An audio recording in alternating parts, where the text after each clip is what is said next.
As Nigeria gets into the frenzy of politicking ahead of 2023 general elections, a report has established that about 78% of Nigerians were unhappy and in a state of despondency due to the poor living conditions. According to the report from the Africa Polling Institute, the API, widespread insecurity is top on the list of issues of great concern to citizens, followed by inability to meet basic needs and then unemployment. The report is aimed at gauging citizens' perception and attitudes on topical issues and trends in the social, economic, political, governance, and public life issues. Now, joining us now is the Archbishop of Lagos, Methodist Church Lagos State, here in Nigeria, the Most Reverend Dr. Isaac Olawuyi. He will be speaking on the state of the nation and how religious leaders could help ensure successful transition in 2023 through voter mobilization and enlightenment. I want to say thank you for joining us here on Newsday.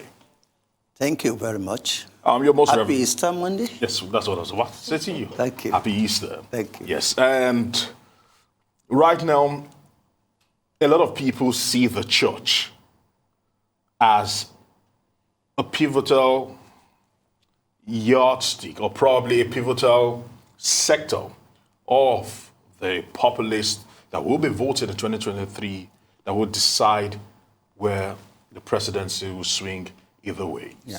And at the moment, do you think the church has done enough in time past to probably help choose a very good leader that Nigeria deserves and one that can take Nigeria to the place that we all desire? Thank you. The most difficult thing in life is to deal with human beings. You may look at me today being good, and you say, hey, this is the man. Then I may just turn to something else tomorrow, and then you'll be disappointed. Say, did we not consider this man to be very good? And he said this, he said that. And that is human being. Human beings are prone to change. You know, we've been talking about change about 7 years ago, this and that. And change, anyway, change is change because the most permanent thing in life is change. And it's changing anyway. And we have all seen where it has changed to. So anyway, the church holds a duty to pray, essentially to pray to God, to choose for us. We are not gods. We are humans too. And the voters, the electorate, even the church members, church leaders, we are all human beings. And so we cry unto God to choose for us. But most of the times, sometimes mistakes are made because it's human to make mistakes. So the church has been trying in the area of prayer, but I want to tell you, people do change, and change unexpectedly and surprisingly. Well, talking about the issue of change, I would like you to assess Nigeria's current state. You know, during the Easter celebration, we've had a lot of messages from our leaders. They seem to be encouraging us, telling us the future is bright, Nigeria will be great. But I've been hearing that ever since I was a child, and that's what I'm still hearing. And honestly speaking, it's difficult to say that things are improving. So why would you say the situation is the way it is right now? And what can we do to make it better? Well, I'm in your shoe. And we are sharing the same experience. The experience is the same for everybody. I'm confused as well, maybe as you. And truly speaking, that is what we've been praying for and expecting anyway, a change in Nigeria, new Nigeria, making things better for us to have stable electricity, getting potable water to drink, our road to be motorable, and things to go well-being of the society. But up till now is eluding us. So where are we missing all it? these, I can't say how we are really missing it. What do we really lack as a nation? We have all the resources to make life better for every Nigerian. We have what it takes. We have, human capital. We have natural resources. We have everything that it takes to make Nigeria great. But here we are all confused. And this is so perplexing and uncalled for. And we need to pray. And that's why I say, as a church, maybe we have not prayed enough. And some people say, yes, we have prayed. Haven't we prayed? I could remember in the past, even before before the military era, we've been praying that, oh God, give us a leader. And then this one comes, this one came, the other one came, another one came, and here we are. We are still experiencing the same. So I think maybe, I don't know if there's any other thing to do apart from prayer. I don't know. So, sir, my entire life I've been hearing this saying, heaven helps those who help themselves. And I know as Nigerians, we are a blessed people. And of course, heaven does want to help us, right? We are also a nation with a lot of churches. We have a lot of religious bodies. We have a lot of churches. We have a lot of church activities. I feel like there is a lot of prayer going on at any given time. Yeah. Nigerians are constantly praying for the country. Around the world, not just in Nigeria, there is a lot going on. There is insecurity, there are wars, there are leaders, just like you said, that have been voted in and then all of a sudden they switch on their populace. This is all over the world. I don't want to believe that it is just prayer that is affecting all of the situations all over. I don't know if the Western countries pray as much as we do, but I know we pray a lot. What is it that we can do apart from prayer? Prayer seems like a bit of an abstract. I mean, we're going to pray regardless, but there's some actionable items that individuals that come into your congregation can do in order to get us ready for the election season. Can you share with us some of those?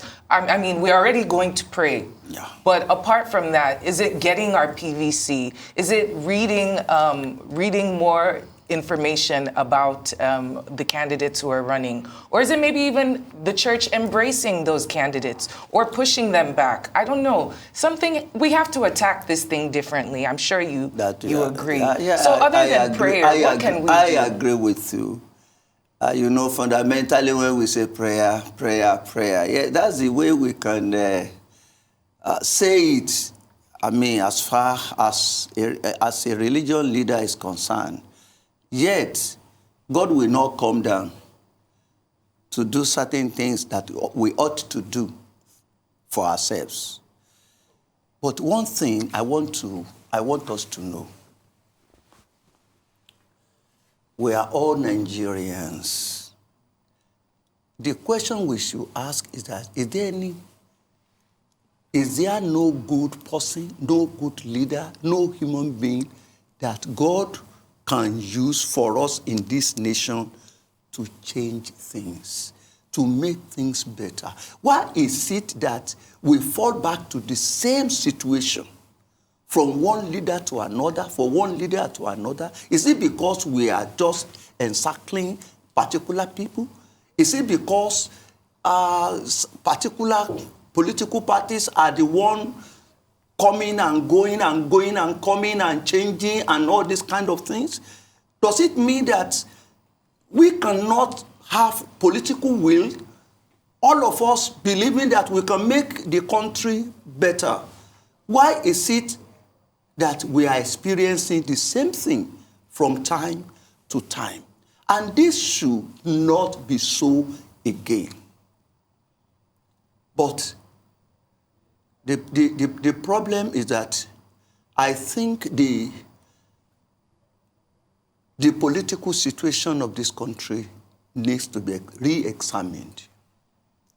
It needs to be re-examined. Are we honest with ourselves? Do we want to make this Nigerian work? Do we prepare to make it work? If we prepare to make it work, I think we should try another means. Trying another means that we have to look inward and let's talk to ourselves. Campaign or no campaign, we have heard a lot of promises, campaign promises, on never to be delivered. So, but what yet as I'm talking, sincerely speaking, is unfathomable to me. Is so incomprehensible to me. But I still believe that in this nation, we still have people that can make life better. All right, Most Reverend, the question is, should Christians go into politics? Oh, of course. Of course. Christians should go to politics. If righteous people fail to do you say wicked people should do? Do you think good people should fold their arms? I'm not saying other people are not good. Muslims are good. Christians are good. But at the same time, Christians should not fold their arms and say, we are praying and we are praying and we are praying. Christians should also be involved. Governance is for all. Is for him, is for everybody. Not for Muslims alone, not for African traditionalists alone, not for Christians alone.